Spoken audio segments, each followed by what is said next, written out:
Assalamu alaikum and welcome to Islam in Life with me, Reza Ghazim. What is the legacy of Malcolm X for the Black Lives Matter movement? Is there advice that the movement should be mindful of? Is there a difference between civil rights and human rights? How can the oppressed in different settings link up and learn about and from each other about how to fight oppression? We hate laziness, we hate drunkenness, we hate dope addiction, we hate nicotine, we hate all of the vices that the white man has taught us to partake in. And he accuses us of hating him. Although he died long before the Black Lives Matter movement was born, Malcolm X resonates with the stand against institutional racism and inequalities in the justice system that the movement seeks to address. Malcolm fought relentlessly for the human rights of African Americans, as opposed to their civil rights. They don't need additional legislation to make everyone who comes to this country a citizen, but when it comes to the rights of the black people who are the descendants of slaves, then new legislation is necessary, he said. Making a clear distinction between civil rights and human rights, Malcolm X framed the former as a domestic affairs issue. Whenever you are in a civil rights struggle, whether you know it or not, you are confining yourself to the jurisdiction of Uncle Sam. No one from the outside world can speak out in your behalf as long as your struggle is a civil rights struggle, he argued. Civil rights means you're asking Uncle Sam to treat you right. Human rights are something you are born with, he said. He advised African Americans to begin to view their plight with a human rights lens, for then they will be able to link their predicament with that of people of African descent in Latin America, Europe, and throughout the diaspora. And in the process, they could establish connections with groups such as the Roma in Europe, the Dalits in India, and the Palestinians in Gaza and the West Bank. They want to keep you wrapped up in civil rights, and you spend so much time barking up the civil rights tree, you don't even know there's a human rights tree on the same floor, Malcolm said. The leader's words provide guidance to movements like the Black Lives Matter on how to address today's reality of racism. We're honored to be joined by our esteemed guest, Professor Tariq Ramadan, to discuss all of these issues. Welcome to the program, Professor. Assalamu alaikum wa rahmatullah. Wa alaikum assalam. I want to start off by asking, why is Malcolm X a reference point for current movements, whether they're from the black current movements or Muslim current movements?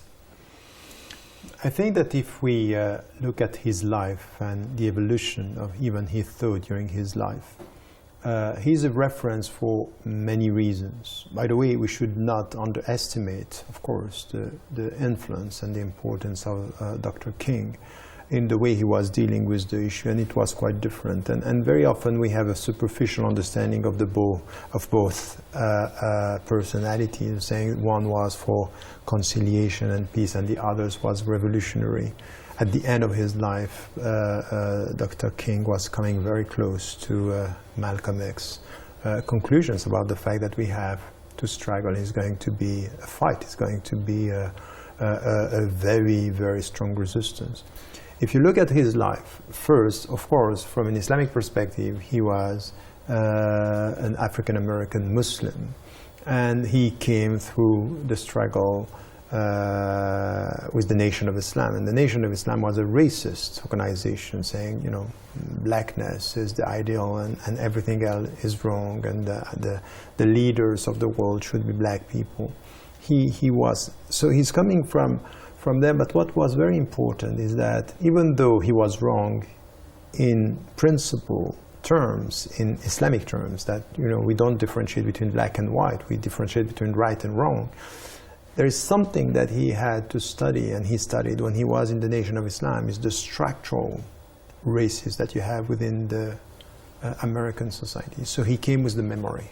He came with a very strong memory, understanding the historical play and unfolding reality of races within the society. And then the second step of his life is then when he went from the universal principles of Islam by saying, no, it's not about only white versus black or black versus. This is the reality on the ground, but we are not going to solve the problem if we are entangled in this reality. We need to come with the biggest and the greater principles. So that's what's very important. And then saying to the American system that it's all based on structural racism, it's based on a very specific way of dealing with African Americans in the region and now Latinos. So it's based on the three dimensions. It's the blackness within the society, the structural racism that you have, and as a Muslim, he was referring to his Muslim identity as somebody who cannot accept that, and this is why also he wanted to have it a universal struggle for human dignity. One of the things that you talked about or mentioned was Martin Luther King, and his famous speech was, "I have a dream." Now, keeping in mind that Malcolm X is being used as a reference point, we have had posters, about 8 years ago circulating on social media, etc., where Martin Luther King's statement, "I have a dream," and next to it you have Obama's picture, "I am the dream," being posted up to say, okay, things have been achieved. But people then retaliated and said, Martin Luther King saying, "I'm a dream," and Obama's picture, "I am the nightmare," kind of scenario. So where are we with this? Because did things become suddenly okay with Obama's election almost 8 years ago? We all know that that's not true. On that side, he didn't do much in changing the reality. And he was perceived first as a symbol. And this is also something which is coming from King's legacy, but also Malcolm X's legacy is be aware of the symbols, mind the symbols, because the symbols could hide the reality on the ground, and this is what was happening. In fact, if we were to talk in Malcolm X's term, he has the skin of a black man, but he was thinking like a white, governing like a white man, dealing with the issue like a white man, and dealing with all the issues to be accepted by the white uncle. This was the reality of what we had now. So it's not because you are an African American and coming as a symbol that you are changing the reality. Quite the opposite. And so the people who are saying he's the nightmare are saying, in fact, we put so much hope into his presence that at the end it's counterproductive. It's counterproductive because Black Lives Matter, it's coming now under his presidency to say things are going worse and worse in the country. It means that the symbol has changed nothing within the reality of the country as to the reality of racism, structural racism, and the fact that when you are in jail, depending on your social status, the very meaning of your life, the value of your life is less in the sight of a policeman if you are white and if you are a black man. That's the reality. And when they are saying Black Lives Matter, this is what they are sending as a message, that this is unacceptable and it's rooted, it's deep in the American memory, in the American society, and in the American institutions. You mentioned the police, and there is some research that has been done with regards to that, where they found that a black man is more likely to be shot by police officers than a white man would be.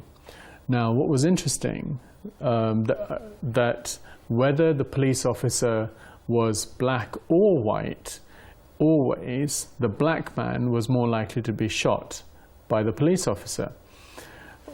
How would you explain that in terms of how the system is operating? But that's exactly it. If you enter into the system, if you are a civil servant, if you represent the state, there is something that you are going to acquire and something that it's going to be normalized in the way you look at your own society. But these black police officers would have faced a kind of racism in the structures that they were in, surely. That's true. But at the end, knowing how things are represented and translated within the American system, it's normalized in a way. You are looking at the black citizen in another way. It's not exactly the same. It's not the same dignity. It's not the same value. It's not the same way of dealing when it comes to justice. You are talking about being shot by police officers, but what about death penalty? If you are a black man, you are more likely to get it. What about the jail and the sentences that you have? The whole system is now treating the black people in a way which is completely unequal, and that's the reality of it. So now we start with the reality on the ground, black American citizens being killed. But we inductively have to come to the system itself, from what is happening in the street to what is happening within the system. And this is why Malcolm X was very important, because he didn't only want to deal with the people, he wanted to deal with the system.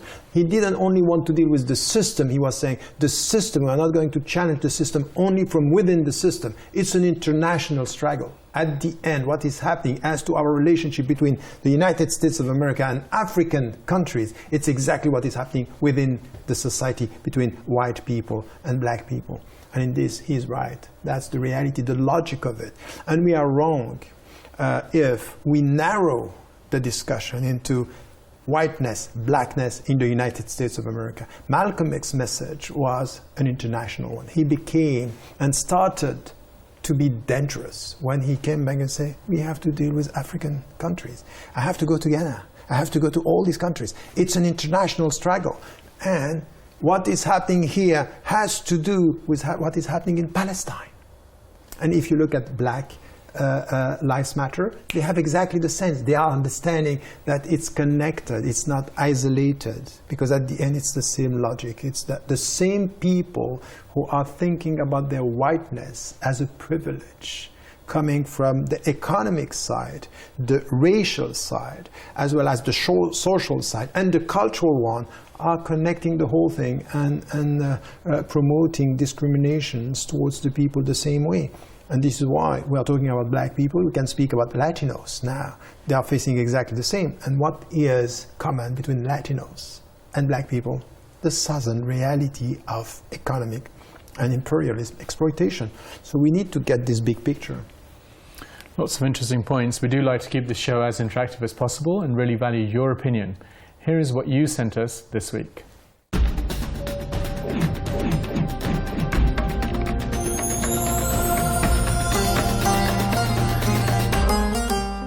This week we asked, what is the difference between civil rights and human rights?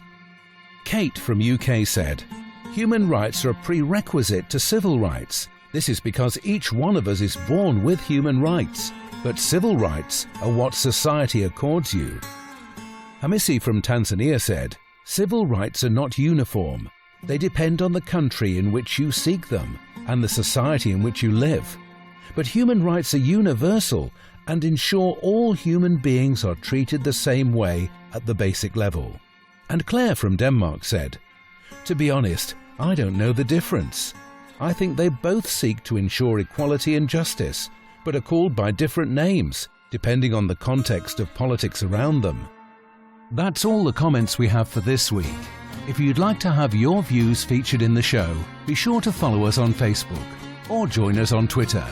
Now you can send your own videos with your comments and even your questions to islamandlife@presstv.com. Following on from the clip that talked about the difference between civil rights and human rights, is that talk of a semantic nature, or because Malcolm X was concerned about that difference? Why was he concerned? I think that he was concerned by, first, he was an activist struggling for civil rights. Of course, he was coming from somewhere. It has to do with equal treatment, freedom of conscience, freedom, and of course, anti-racism was essential. But now he understood something, which is connected to what we said before, is that if you are involved in this struggle in civil rights, you are dealing with a legal system. You are dealing with a structure, a history. It's coming from where?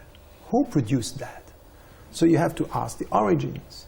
So the origins could be the white are producing the legal and interpreting the legal. And then if you come and you ask for your rights within the legal framework produced by the white, so at the end you are trapped into something which is you are struggling with the one who produced, the one who interpreted, and the one who enforced. It's very difficult. How are you going to get? So you need to do this, but with another reference. The reference is not the frame imposed by the dominant, but the common universal values that should be imposed to the dominant. That's different. So this is what we are talking about when you are talking about human rights, by saying, I'm not going to strike on only to get my rights against your domination. I want another frame of reference, saying what, for example, between black and white, there is the same dignity.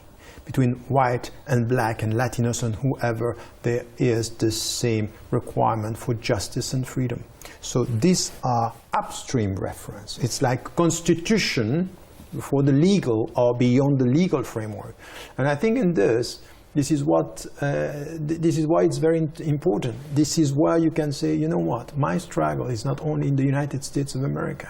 My struggle is an international struggle, a universal one, where the people who are facing racism, the people who are facing this structural racism and this structural domination in the name of what you produced out of your understanding of human rights is going to be challenged.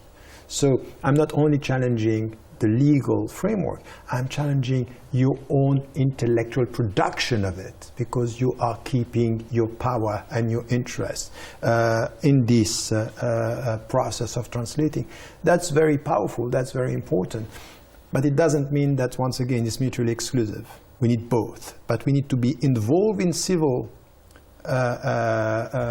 struggles and civil movement, knowing what is our reference and not only using the terminology, the legal framework, and the legal translation produced by the dominant. If you do this, you are lost and you are losing before even starting the struggle.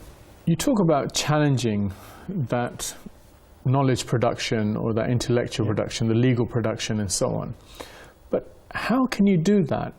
Because the frames, isn't it a fantasy that you'll get somewhere within this, with this struggle? Because actually, in order to do that, you're having to go through their system. Yes, you have to. And this is where, because, we had different trends, and we have people saying we have to isolate ourselves. By, for example, Nation of Islam was saying we have to isolate ourselves from the system. We should not compromise. There is another way of doing this, which has to do with, to remain revolutionary in a reformist way. They say, I have to deal with the reality. And if I have to deal with the reality, what can I get from the dominant system? What can I get with this white imposition? The means of my own liberation. Because at the end, when you educate somebody, you are educating him or her to get the instruments and the means of his or her own autonomy. If you take the substance of the knowledge and you don't translate this into means, you are lost, because you can't face the reality, because you are going to be dominated by the very substance of what is told to you. But what we are saying here is that what we need to take from this are the instruments, are the means through which we can. And why is it so dangerous today? Why do you have now? Because we have to compare what is happening now with what was happening 50 years ago. The situation is not good, but it's not as bad as it was at the beginning of the 20th century. So there is a movement here. The problem that we have, and this is what I said and I was misunderstood when I was talking in the United States of America, is that we need to connect the people. So we need to have the black people, the Latinos, and the Muslims, and women even, who are facing these discriminations to come together and to deal with the means and to come together, but not to have this scattered resistance, and the dominant is just divide and rule. We know the story.